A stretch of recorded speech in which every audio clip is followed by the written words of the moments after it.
نار الإسلام كالقشر والقشيش والقطن وسمك والطير والصيد والزرنيق والمطرب. بسم الله الرحمن الرحیم. باب ما یقطع فیہ وما لا یقطع. اس باب کے اندر صاحب ہدایہ صاحب قدوری دونوں مل کر اس بات کو ذکر کریں گے کہ کس چوری کی وجہ سے ہاتھ کاٹا جائے گا اور کس چوری کی وجہ سے ہاتھ نہیں کاٹا جائے گا. ٹھیک ہے.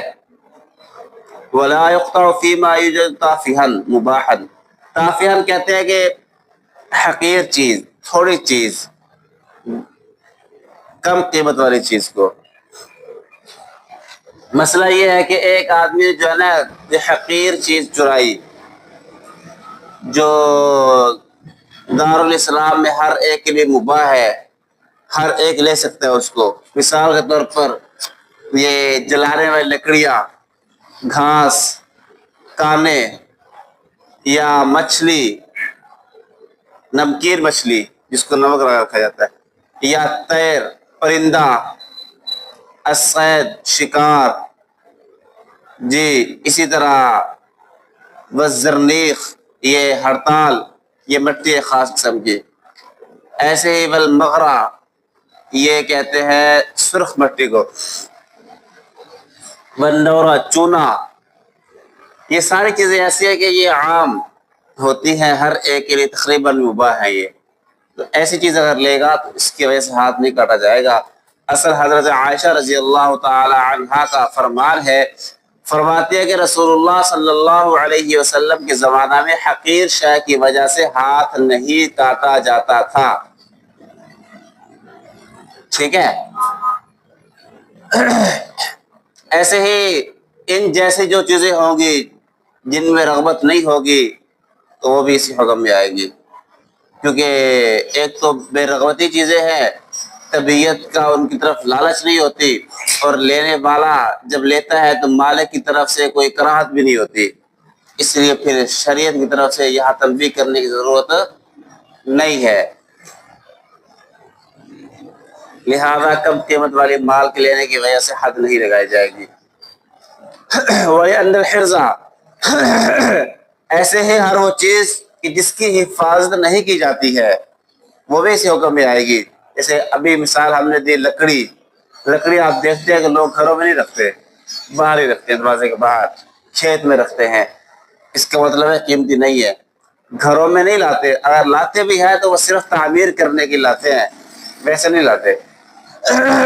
ایسے ہی پرندے، شکار، یہ خود بھاگ جاتے ہیں. جب یہ بھاگ جاتے ہیں تو بھاگنے کی وجہ سے گویا کہ ان میں صفت حفظ فوت ہو گئی ہے. ایسے ہی ہر وہ چیز جس میں ہر ایک شرکت کا خطرہ ہو، ابھی مثالیں گزری ہے، لکڑی ہے، قصب ہے، سمک ہے، ہر ایک شریک ہوتا ہے اس میں.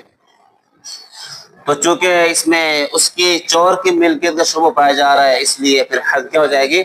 ساقط ہو جائے گی. تو تر مچھلی، نمکین مچھلی، ان کے ایسے پرندوں میں مرغیاں بھی شامل ہیں، بطخ شامل ہے، کبوتر شامل ہے.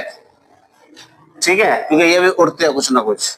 مرغی بھی اڑتی ہے، بطخ بھی اڑتی ہے، حمام تو ویسے اڑتی ہے. اور کیونکہ حضور نے لا قطع فی الطیر، پرندوں میں قطع ید نہیں ہے.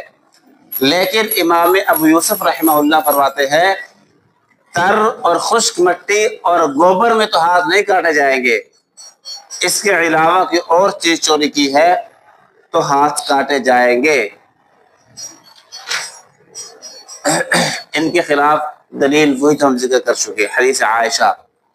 وَلَا قَطْعَ فِي مَا يَتَسَارَعُ إِلَيْهِ الْفَسَادُ، اور ایسے ہی ہر وہ چیز جو جلدی خراب ہوتی ہے، جیسے دودھ ہے، گوشت ہے، تر میوے ہیں، ان میں ہاتھ نہیں کاٹا جائے گا. کیونکہ حضور نے فرمایا لہذا ٹماٹر چوری کر رہی ہے پیر صاحب تو ہاتھ نہیں کاٹا جائے گا، اس لیے کہ وہ تر ہوتے ہیں، جلدی خراب ہوتے ہیں. کیونکہ حضور میں لا قطع فی ثمر ولا کسر، کہ پھلوں میں قطع ید نہیں ہے، اور کسر میں کسر کہتے ہیں کھجور کے اندر جو سفید گودا ہوتا ہے، سفید اس کو کسر کہتے ہیں. اور بعض نے کہا قصص بدی، یعنی چھوٹے کھجور کے پودے. ان میں قطع ید نہیں ہے۔ ایسے حضور نے فرمایا طعام کے بارے میں لا قطع فی الطعام، طعام میں قطع ید نہیں ہے۔ واللہ اعلم۔ اور جو کہا کہ جو جلدی خراب ہوتے ہو، تو اس میں ہر وہ چیز آئے گی جلدی خراب ہونے والے، کھانا تیار کیا گیا ہے تو کھانا جلدی خراب ہوتا ہے، وہ چوری کیا تو قطع ید نہیں ہوگا۔ ایسے گوشت ثمر سارے، البتہ گندم بھی، شکر وغیرہ یہ چوری کیے تو قطع ید ہوگا، اس لیے گندم اور شکر جو ہے جلدی خراب نہیں ہوتے۔ اور امام شافعی رحمہ اللہ نے فرمایا کہ نہیں، یہ پھلوں کے اندر بھی قطع ید ہوگا۔ ان کی دلیل ہے کہ حضور نے فرمایا کہ لا قطع فی ثمر ولا کسر فاذا آواہ الجرین او الجران، کہ قطع ید نہیں ہے ثمر میں، ہاں جب اس کو کھلیان میں رکھ دیا جائے محفوظ کر کے تو پھر ہاتھ کاٹا جائے گا۔ تو کھلیان میں آنے کے بعد بھی وہ پھل ہی ہوتا ہے نا، اس سے پہلے بھی کاٹا جائے گا، پہلے پھل ہے وہ۔ لیکن ہم کہتے ہیں یہ جو حضور نے بات فرمائی ہے یہ اہل عرب کی عادت کے مطابق ہے۔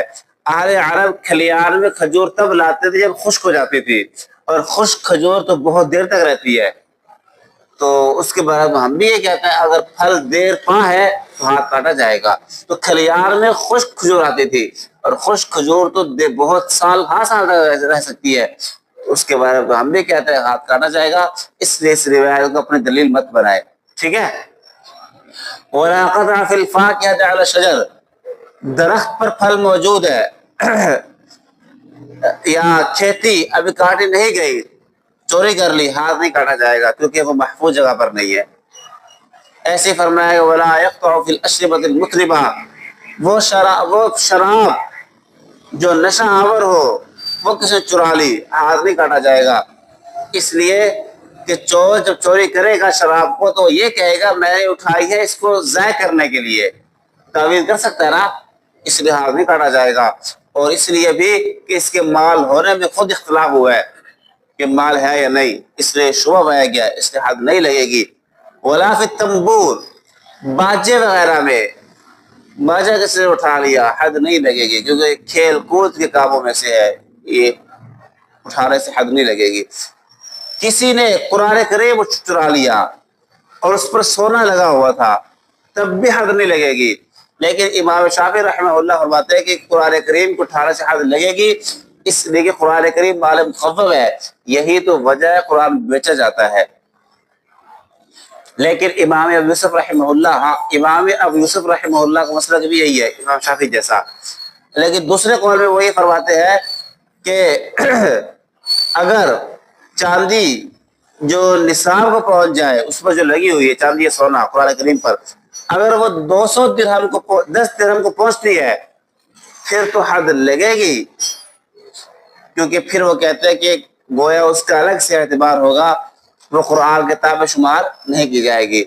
اور ہم احناف کی دلیل یہ ہے، دیکھو قرآن کریم کو جو اٹھائے گا جس پر سونا یا زیورات لگے ہوئے ہیں وہ یہ تعویل کرے گا کہ میں نے اٹھایا پڑھنے کے لیے، میں نے اٹھایا دیکھنے کے لیے، اور وہ تعویل یہ کر جائے گا جب تو پھر شبہ پیدا ہو جائے گا، جب شبہ پیدا ہوگا تو حد نہیں لگے گی۔ اور اس لیے بھی کہ یہاں جو قرآن کریم پر جو زیور لگا ہوا ہے یہ اس وقت مقصود نہیں ہے، مقصود قرآن کریم ہے۔ جو لوگ قرآن کریم گھر میں رکھیں گے محفوظ کر کے تو قرآن کی وجہ سے رکھیں گے، اس زیور کی وجہ سے نہیں رکھیں گے، تو زیور تابع ہے، تابع ہے تو اصل کا اعتبار کرتے ہوئے جب اصل کی وجہ سے حد نہیں ہے تو تابع کی وجہ سے بھی حد نہیں ہوگی۔ جیسے ایک آدمی جو ہے شراب اٹھاتا ہے، شراب کسی برتن میں ہے تو برتن تابع ہوگا تو شراب اصل ہوگی، تو جیسے شراب اٹھانے کی وجہ سے حد نہیں لگتی برتن ہونے کے باوجود، ایسے ہی قرآن کریم اٹھانے سے حد نہیں لگے گی باوجود ہے کہ اس پر کیا ہو، سونا چاندی لگا ہوا ہو، ٹھیک ہے۔ وَلَا يَقْطَعُ فِي أَبْوَابِ الْمَسْجِدِ، پیر صاحب نے مسجد کا دروازہ چوری کر لیا تو حد نہیں لگے گی کیونکہ وہ محفوظ نہیں ہے۔ جیسا کہ گھر کا دروازہ پیر صاحب نے محلے میں ساتھ والے پڑوسی کا دروازہ چرا لیا تو حد نہیں لگے گی، حالانکہ گھر کا دروازہ وہ زیادہ محفوظ ہوتا ہے کیونکہ گھر کے دروازے کے ذریعے سے اندر کے اشیاء کی حفاظت ہوتی ہے، تو گھر کا دروازہ چوری کرنے سے حد نہیں لگتی، تو مسجد کا دروازہ چوری کرنے سے بطری کی اولا حد نہیں لگے گی، کیونکہ مسجد کے دروازے کے ذریعے سے اندر کی اشیاء کی حفاظت نہیں کی جاتی، کیونکہ اندر کی اشیاء مشترک ہوتی ہیں۔ تو اس اشتراک میں پیر صاحب چور بنا ہوا ہے وہ اس میں شریک ہے، اس کا بھی حق ہے الاشیاء کے اندر، اس لیے مسجد کا دروازہ یہ جو ہے حفاظت کے لیے نہیں ہوتا۔ تو جب گھر کا دروازہ جو حفاظت کے لیے ہے وہ چوری کرنے سے حد نہیں لگے گی پیر صاحب کو، تو مسجد کا دروازہ چوری کرنے سے بھی حد نہیں لگے گی۔ پیر صاحب نے جو ہے سلیب چرا لی عیسائیوں کی، سونے کی تھی، یا شطرنج چرا لیا، یا نرد، یہ بھی ایک کھیل کی قسم ہے، اس کی چیزیں چرا لی اور لے کر بھاگ گیا، تو پیر صاحب وہ حد نہیں لگے گی، کیونکہ پیر صاحب تعویل کریں گے بھائی میں نے تو سلیب اٹھائی ہے اس کو توڑنے کے لیے، شطرنج یا نرد اٹھایا ہے میں نے ان کو ختم کرنے کے لیے، میں نہیں عالم منکر کرنے کے لیے پیدا ہوا ہوں، اس لیے میں نے اس کام کے لیے کام کیا ہے، تو پھر تعویل کر سکتا ہے، حد نہیں لگے گی۔ ہاں اگر پیر صاحب نے کسی کے درہم چوری کر لیے اور ان درہموں پر تصویر بنی ہوئی تھی، جب پکڑا گیا تو کہتا ہے میں نے اٹھایا تھا اس لیے کہ یہاں اس پر تصویر لگی ہوئی ہے ان کو ضائع کرنے کے لیے، تو یہاں اس کی بات نہیں مانی جائے گی، حد لگا دی جائے گی، اس لیے کہ یہ درہم جو ہے یہ عبادت کے لیے تیار ہوتے ہی نہیں ہے، یہ تو مال ہوتا ہے، تو لہذا ان کو توڑنے کا کوئی سوال پیدا نہیں ہوتا، تو پیر صاحب پکڑ کے کیا کیا جائے گا، حد لگائی جائے گی۔ اور امام ابو یوسف رحمہ اللہ فرماتے ہیں کہ اگر پیر صاحب نے جو ہے نا سلیب کو چوری کیا ان کی عبادت گاہ میں جا کر، عیسائیوں کے معبد خانے میں جا کر، پھر حد نہیں لگے گی، کیونکہ وہ محفوظ جگہ نہیں ہے۔ ہاں اگر کسی عیسائی نے وہ سلیب اپنے گھر میں رکھی ہوئی تھی، پیر صاحب نے نقل لگا کر جا کر اٹھا لی، اب حد لگے گی، کیونکہ یہ مال محفوظ تھا۔ صحیح ہے۔ وَلَا قَطَعَ عَلَى سَارِقِ السَّبِيلِ حر، پیر صاحب نے چھوٹے بچے کو چوری کر لیا تو ہاتھ نہیں کاٹا جائے گا، اگرچہ اس بچے کے اوپر زیور بھی موجود ہو، کیونکہ زیور یہاں تابع ہے، اصل بچہ ہے اور بچہ مال نہیں ہے، اس لیے جب اصل پر حد نہیں ہو تو تابع کی وجہ سے بھی حد نہیں لگے گی، کیونکہ پیر صاحب جب چوری کر کے جا رہے ہوں گے، جب پکڑے جائے تو تعویل کریں گے کہ بچہ رو رہا تھا اس کو چپ کرانے کے لیے اٹھایا میں نے، یا اس کو بھوک لگی تھی میں اس کو اس کی ماں کے پاس لے کے جا رہا تھا، تو تعویل موجود ہے یہاں پر، تو اس لیے یہاں حد پیر صاحب کو نہیں لگائی جائے گی۔ اور امام ابو یوسف رحمہ اللہ فرماتے ہیں کہ اگر اس پر اتنا سونا ہو جو نصاب کو پہنچ رہا ہو تو پھر حد لگائی جائے گی، کیونکہ پھر گویا کہ الگ سے سونے کا حساب کیا جائے گا، وہ الگ سے مراد ہوگا۔ اسی طرح اسی اختلاف پر موجود ہے کہ ایک آدمی نے جو ہے چاندی برتن چوری کیا، اس میں نبیز تھی یا اس میں شراب تھی، تو حد نہیں لگائی جائے گی، اس لیے کہ برتن یہاں تابع ہے، ٹھیک ہے۔ اور امام ابو یوسف فرماتے ہیں اگر وہ نصاب کو پہنچ رہا ہے برتن تو پھر حد لگائی جائے گی۔ تو یہ اختلاف اس بچے کے بارے میں ہے کہ جو نہ بول سکتا ہو، نہ چل سکتا ہو، نہ نام بتا سکتا ہو، تب یہ اختلاف ہے، ورنہ اگر بچہ اپنا نام بتا سکتا ہے، چل سکتا ہے، بول سکتا ہے، اس کو پیر صاحب نے اٹھایا تو پھر جو ہے یہ غصب ہوگا، اس پر پھر غصب کے احکام جاری ہوں گے، اس پر یہ حد کے احکام جاری، حد سرقہ کے احکام جاری نہیں ہوں گے۔ وَلَا قَطَعَ فِي سَرْقَةِ الْعَبْدِ الْكَبِيرِ، بڑے لڑکے کو چوری کیا پیر صاحب نے جو ہے نا جی سراج کو چوری کر لیا، تو سراج کو چوری کرنے کی وجہ سے حد نہیں لگے گی، اس لیے کہ یہ چوری نہیں، یہ غصب ہے، غصب کیا، اس کو دھوکہ دے کے لے گیا یا غصب کیا ہے، تو اس لیے اس پر غصب اور دھوکہ دہی کے احکام جاری ہوں گے۔ اور فرمایا کہ اگر پیر صاحب نے چھوٹے غلام کو چوری کیا، چھوٹا بچہ ہے کہ غلام ہے اس کو چوری کیا، تو وہاں حد لگائی جائے گی کیونکہ وہ مال ہے۔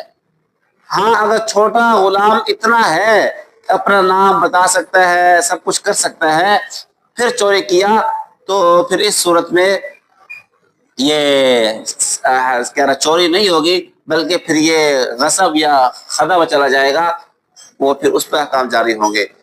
لیکن امام ابو یوسف رحمہ اللہ فرماتے ہیں اگر چھوٹا غلام بھی ہے, چھوٹا بالکل بچہ بے سمجھ, تب بھی اس کا ہاتھ نہیں کاٹا جائے گا, اگرچہ وہ بول بھی نہ سکتا ہو, کیونکہ وہ آدمی ہے من وجہن مال ہے, اس کے کل مال ہونے میں شبہ ہو گیا, اس لیے حد نہیں لگے گی.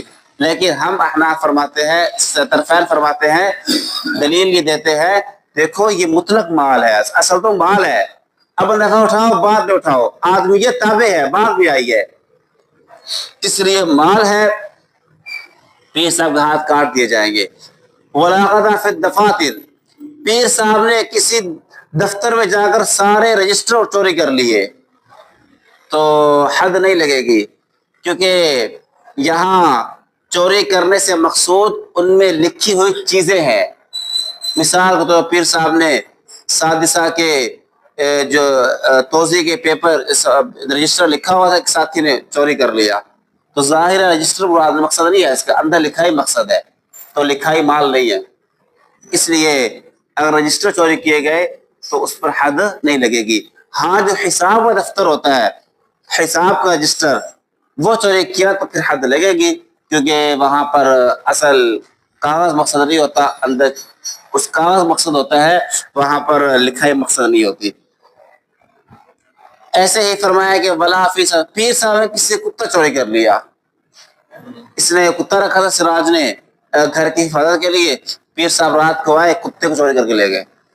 یا پیر صاحب نے سراج کا چیتا چوری کر لیا, تو کتے چیتے کے چوری کرنے کی صورت میں پیر صاحب کو حد نہیں لگائی جائے گی, کیونکہ یہ ہر ایک کے لیے مباح ہے, یہ جنگلی جانور ہیں اور ویسے لوگ ان سے دور بھاگتے ہیں, چاہے جائے کے قریب کرے, اس لیے یہ مال متخوف نہیں ہے, چوری کرنے سے حد نہیں لگے گی. اور کتے کے بارے میں ویسے بھی اختلاف ہے اس کے مال اور مال نہ ہونے میں, اس لیے شبہ آ گیا تو حد نہیں لگے گی.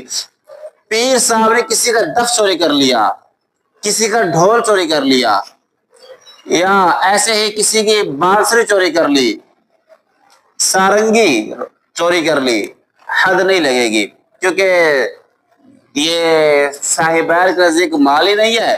اور امام ابو حنیفہ رحمہ اللہ مال تو ہے, لیکن پیر صاحب یہ تعبیر کریں گے میں نے اٹھایا ہے ان کو ضائع کرنے کے لیے, یہ غلط کاموں کی طرف لوگ لگ گئے تھے, تو میں نے کہا ان کو سمجھانے کے لیے اٹھا کر توڑ دو, تعویل کر سکتا ہے, اس لیے حد نہیں لگے گی. پیر صاحب نے ساج کی لکڑی چوری کر لی, یا نیزے بنانے والی لکڑی چوری کر لی, یا آبنوس کی لکڑی, یا سندل کی لکڑی چوری کر لی. یہ لکڑیاں ایسی ہیں, یہ بہت قیمتی ہے, یہ عام نہیں پائی جاتی, اور ویسے یہ عام ان کو جو ہے اس کاشت بھی نہیں کیا جاتا ہے, بہت حفاظت کے ساتھ اور بڑی ذمہ داری کے ساتھ اس کی دیکھ بھال کی جاتی ہے, تو یہ مال محروز ہے, مال محفوظ ہے.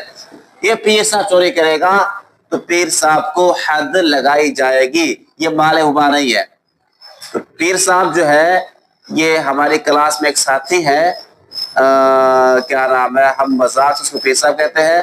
تو پیر صاحب سے کسی خاص شخصیت کی طرف اشارہ نہیں ہے, تو از راہ مذاق ایک ساتھی کو ہم پیر صاحب کا نام سے یاد کرتے ہیں, تو اسی کا ہم مسائل ذکر کرتے ہوئے تذکرہ کرتے ہیں, اس سے کوئی اور مقصد نہ لیا جائے.